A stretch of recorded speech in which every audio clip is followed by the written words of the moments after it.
இன்றை தொட்டு இரண்டாம் பகல் நாம் சோழ தேசம் நோக்கி பிரயாணிக்க உள்ளோம்.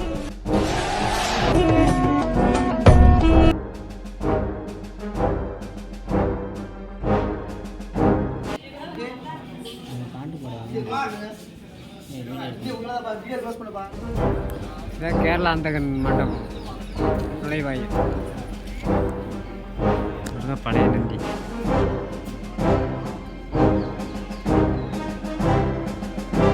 தப்பிச்சுக்கிறதுக்காக இவங்க உருவாக்குனது. எப்படி ஏவுவாங்க?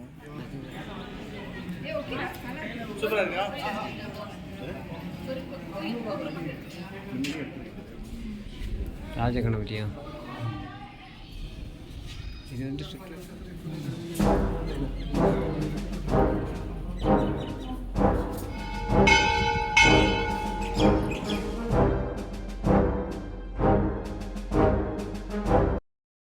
ஆரம்பிக்கலாங்களா?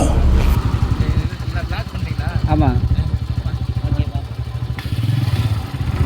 ஹலோ எஃப்டிஎஃப், எல்லோரும் எப்படி இருக்கீங்க? நல்லா இருப்பீங்க நம்புறேன். நம்ம புதுக்கோட்டையில் நம்ம எஃப்டிஎஃப் ஒருத்தர் ஸோ மீட் பண்ணிவிட்டு அவரும் கொஞ்சம் நேரம் பேசிட்டு அப்படியே கிளம்பிட்டாரு. ஸோ நம்மளும் அப்படியே கிளம்பிட்டோம். நம்ம இப்போ எங்கே போய்கிட்டு இருக்கோம் அப்படின்னு கேட்டிங்கன்னா தஞ்சாவூர், அதாவது சோழ தேசத்தை நோக்கி நம்மளை பயணம் அப் சீரியஸில் நம்ம இன்றைக்கி வந்து பார்த்திங்கன்னா ரெண்டாவது நாள். அதான் நேற்று நைட்டு வந்து பார்த்திங்கன்னா புதுக்கோட்டையில் தங்கி இருந்துட்டு அப்படியே புதுக்கோட்டையில் இருக்க கோயிலெலாம் சாமி கும்பிட்டு முடிச்சு பொற்பனக்கோட்டையில் சாமியெல்லாம் கும்பிட்டு முடிச்சிருந்தோம். ஸோ அந்த வீடியோலாம் லாஸ்ட்டே பார்த்துருப்பீங்க. பார்க்கல அப்படின்னா இதுக்கு அடுத்தவங்க கூட வீடியோ பாருங்கள். நம்ம இங்கேருந்து சாமியெல்லாம் கும்பிட்டு முடிச்சுட்டு இப்போ நேராக ஸ்ட்ரைட்டாக தஞ்சாவூர் போகிறோம். தஞ்சாவூர் போயிட்டு தஞ்சாவூரில் இருந்து ரூம் எடுத்து தங்கிட்டு நைட்டு ஃபுல்லாக முடிச்சுட்டு நான் காலையில் வந்து பார்த்திங்கன்னா நேராக பெருவுடையார் கோயில், தஞ்சை பெரிய கோயிலை பார்க்க போகிறோம். ஸோ நீங்கள் இப்போ தான் நம்ம சேனலில் ஃபஸ்ட் டைம் பார்க்குறீங்க அப்படின்னா மறக்காம சப்ஸ்கிரைப் பண்ணி கூட இருக்க பெல் பட்டனை கிளிக் பண்ணிக்கோங்க. அப்போ தான் நம்ம போடுற அடுத்தடுத்த வீடியோ உங்களுக்கு கண்டினியூ நோட்டிஃபிகேஷன் வரும். வாங்க கண்டினியூவாக பேசலாம். புதுக்கோட்டையிலேருந்து தஞ்சாவூருக்கு கிட்டத்தட்ட 65 கிலோமீட்டர் வருதுங்க. நம்ம மதியான சாப்பாடு இங்கே சாப்பிட்டோம். புதுக்கோட்டையிலே சாப்பிட்டு முடிச்சாச்சு. இப்போ நேராக வந்து தஞ்சாவூரை நோக்கி நம்ம பயணத்தை தொடங்கி போய்கிட்டு இருக்கோம்.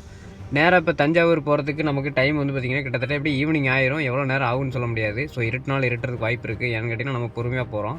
61 கிலோமீட்டர் ஒரு பெரிய கிலோமீட்டர் கிடையாது. ஆனால் நம்ம இங்கே கோயிலெலாம் சுற்றி பார்த்துட்டு போகிறதுக்கு இப்போ மணி இங்கேயே 4:30 ஆயிடுச்சு.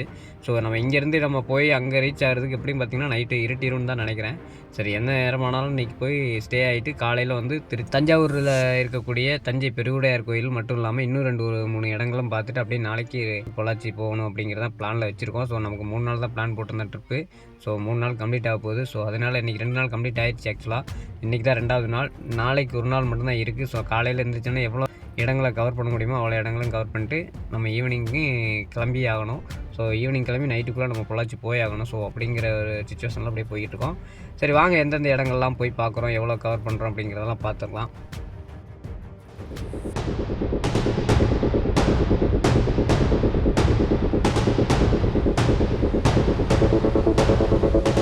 கிளம்பி வந்துட்டு கேட்டாலும் ஒரு சின்ன டீ பிரேக்குங்க. என்னென்னு கேட்டிங்கன்னா மழை வந்தனால அப்படியே டீ குடிச்சிட்டு அப்படியே கிளம்பலாம் அப்படின்னு சொல்லி டீ குடிச்சிட்டு வந்து நின்றுட்டுருக்கோம். பிளாக் பண்ண முடியாது, மழை துளி விழுந்துட்டுருக்கு. சரி, கேமரா வந்து நனைஞ்சிரும். ஸோ அதனால் வந்து வாட்டர் ப்ரூஃப் கிடையாது. அதனால் ஆஃப் பண்ணிட்டு நம்ம அப்படியே போக வேண்டிய இடத்துக்கு போயிட்டு நான் உங்களுக்கு கன்டினியூ பண்ணுறேன். சோழ தேசத்துக்கு வந்துட்டேங்க. நான் வந்து தஞ்சாவூரில் வந்து பார்த்திங்கன்னா இப்போதைக்கு கரெக்டாக 3வது நாள். அப்படியே வந்துட்டு லேட் ஆகிடுச்சு, மழையும் பெஞ்சிட்டு இருந்தது. சரி, நைட்டு வந்து சாப்பிட்டு அப்படியே வந்து ரூமில் வந்து தங்கிட்டோம்.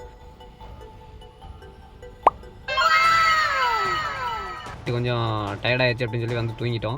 இதான் ரூமு. ரொம்ப பெரிய ரூம்லாம் இல்லைங்க. ஒரு 10க்கு 10 ஒரு ரூமு, ஒரு சும்மா அட்டாச்சு பாத்ரூமோட, சும்மா ஒரு வாஷ் பேஷனு, ஒரு டபுள் கட்டில் ஒன்று இருக்குங்க, பெட்ஷீட்டு, சார்ஜ் போடுறதுக்காக. மெயினாக வந்து பார்த்திங்கன்னா மொபைல் சார்ஜு, இது கேமராவில் சார்ஜஸ் பண்ணுறதுக்காகவே வந்தோம். ஓகே, அப்படியே நம்ம அப்படியே கிளம்பிட்டோம். இன்னும் அப்படியே நேராக வந்து பெருவுடையார் கோயிலுக்கு போயிட்டு அங்கே இருந்துட்டு அப்படியே நான் உங்களுக்கு கன்டினியூ பண்ணுறேன். 1 hour later. Hello FTF, Peruvudaiyar கோயிலுக்கு வந்தாச்சுங்க. தஞ்சாவூர் தஞ்சை பெரிய கோயிலை வந்து பார்த்துட்டோம். ராஜராஜ சோழன் கட்டின காலத்துலேருந்து இன்ன வரைக்கும் கம்பீரமாக நிற்கிது பாருங்கள். பயங்கரமான ஒரு கோவில். இந்த கோயிலை பற்றி பலரும் வீடியோ போட்டிருப்பாங்க. பல வரலாறுகளும் உங்களுக்கும் தெரிஞ்சிருக்கும். ஸோ நாங்களும் இந்த வரலாறு சிறப்புமிக்க இடத்த வந்து பார்க்கணும் அப்படிங்கிறக்க வந்திருக்கோம். இந்த கோயிலை சுற்றி இருக்கக்கூடிய கோட்டைச்சுவர்னு நினைக்கிறேங்க. பாருங்கள், பழைய கட்டடம். அந்த செங்கல் பார்த்திங்கன்னா சைஸ் ரொம்ப சின்ன செங்கலில் வச்சு கட்டியிருக்காங்க. ரொம்ப சின்ன சின்ன கல்லுகள் வச்சு அப்படியே 2 இன்ச்சு 2.5 இன்ச்சு கனம் உள்ள கல்லுகள் வச்சு தான் கட்டியிருக்காங்க. ஃபஸ்ட்டு என்ட்ரன்ஸ்லேயே பார்த்திங்கன்னா ரைட் சைடில் ஒரு சின்ன குடைவரை மாதிரி அமைச்சு அதில் ஒரு சிலை வச்சுருக்காங்க. ரைட்டு லெஃப்ட் 2 பக்கமும் இருக்குது. இந்த தஞ்சை பெரிய கோயில் வந்து கிபி 10ஆம் நூற்றாண்டில் கட்டியிருக்காங்கங்க. சோழ பேரரசின் மாமன்னராக இருந்த முதலாம் ராஜராஜ சோழனால் கட்டப்பட்டது தான் இந்த அற்புதம். கோயில் வந்து பார்த்திங்கன்னா உலகம் முழுவதும் வியந்து பார்க்கக்கூடிய ஒரு வரலாற்று சின்னமாகவும் விளங்குதுங்க. கிட்டத்தட்ட 1000 வருஷங்களுக்கு முன்னாடியே நவீன எந்திரங்கள் எதுவுமே இல்லாமல் அந்த காலத்தில் இவ்வளவு பிரம்மாண்டமான கோயிலை அவங்க எப்படி கட்டியிருப்பாங்கன்னு நினச்சி பார்க்கும்போது தான் பிரமிப்பாகவும் இருக்குது, ரொம்ப ஆச்சரியமாகவும் இருக்குதுங்க.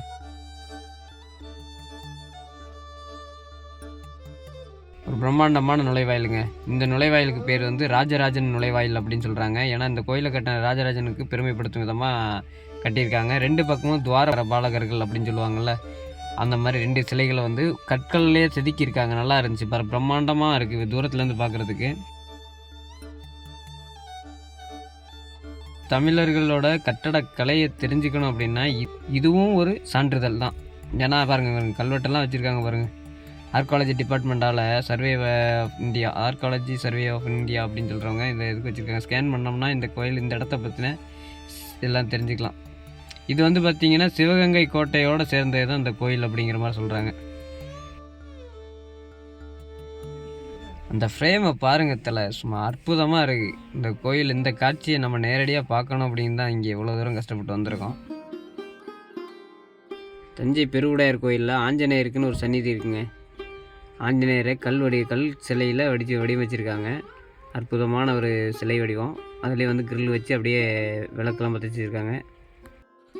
இந்த கோயில் கட்டுறதுக்கு கிட்டத்தட்ட 1003, அதாவது கிபி 1003ஆம் வருஷத்தில் தான் அந்த கோயில் வந்து கட்டடம் வேலை தொடங்கியிருக்காங்கங்க. கிட்டத்தட்ட 1000க்கும் மேற்பட்ட சிற்பிகள் இந்த வேலையை வந்து செதுக்கியிருக்காங்க. கற்களை வந்து செதுக்கிறதுக்கு கல் தச்சர்கள் வந்து பல ஆயிரம் பேர் வந்து வேலை செஞ்சுருக்காங்க. அப்படி பல பேரோட உழைப்பில் வந்தது தான் இந்த மகத்தான ஒரு படைப்பு அப்படிங்கிறது பிரமிக்க வைக்கிதுங்க. தப்பிச்சுக்கிறதுக்காக இவங்க உருவாக்குனது அது தெரியல. இது இந்த இதுக்குள்ளே வந்து குண்டு போடுறது தெரியுதா? இதுக்குள்ளே ஒரு ஓட்டை மாதிரி இருக்குது. குண்டை போட்டு இந்த சைடு தீக்கி வைப்பாங்கன்னு நினைக்கிறேன். இந்த சைடு ஓட்டை இருக்குமான்னு தெரியல. இதை எப்படி பயன்படுத்தியிருப்பாங்கன்னு எங்களுக்கு தெரியல. நீங்கள் இதை எப்படி பயன்படுத்தியிருப்பாங்கன்னு உங்களுக்கு தெரிஞ்சிருந்தால் கமெண்ட் பாக்ஸில் கமெண்ட் பண்ணுங்கள், நானும் பார்த்து தெரிஞ்சுக்கிறேன். இந்த ராஜராஜ சோழனால் கட்டப்பட்ட அந்த தஞ்சை பெரிய கோயில் வந்து பார்த்திங்கன்னா கிட்டத்தட்ட 216 அடி உயரமாங்க. அந்த காலத்தில் எந்த ஒரு எக்யூப்மெண்ட், அதாவது இன்றைக்கி கூட க்ரேனு அப்படி இப்படின்னு சொல்லி நிறைய எக்யூப்மெண்ட்லாம் வந்துருச்சு. ஜூம் பண்ணுறது கூட நமக்கு இப்போ வந்து இன்றைக்கி டெக்னாலஜி ஜூம் பண்ணுறதுக்கே அந்த அளவுக்கு இருக்கும்போது 216 அடி உயரத்துக்கு இந்த கட்டடத்தை கல்லுகளையே வச்சு கட்டியிருக்காங்க. அந்த காலத்தில் எந்த ஒரு நவீன இயந்திரங்கள் இல்லாமல் கட்டியிருக்காங்கங்கிறது பிரமிப்பாக இருக்குங்க. அதுவும் அந்த மேலே இருக்க டன்னு பயங்கரமான வெயிட் உள்ள கல்லை எப்படி மேலே கொண்டு வச்சுருக்காங்க பார்த்தீங்களா? அதாவது வந்து இது வந்து மண்ணை போட்டு ஒவ்வொரு வேலையை முடித்து அடுக்கு பை அடுக்காக பண்ணி அப்படியே செஞ்சுருக்காங்க. மண் வந்து ரோடு மாதிரி போட்டு யானைகள் உதவியில் வந்து எடுத்துகிட்டு போனாங்க அப்படிங்கிற மாதிரி ஒரு தகவல் சொல்கிறாங்க.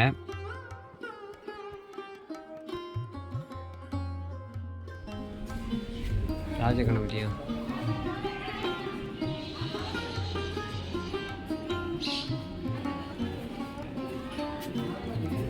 ஃபுல்லாக லிங்கங்களாக இருக்குது. ஒவ்வொன்றும் லிங்கங்கள்.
ராஜராஜன் காலத்தில் வந்து கட்டப்பட்ட கோயிலான இந்த தஞ்சை பெரிய கோயில் எழுதப்பட்ட கல்வெட்டுகள் இந்த கல்லை பார்த்தீங்கன்னாலும் கல்வெட்டாக தாங்க இருக்கும். அதில் ஒரு கல்வெட்டு தான் இது. பிராமி எழுத்துக்கள் கொண்ட கல்வெட்டுங்க. பிரம்மாண்டமான எழுத்துக்கள் கொண்ட கல்வெட்டு.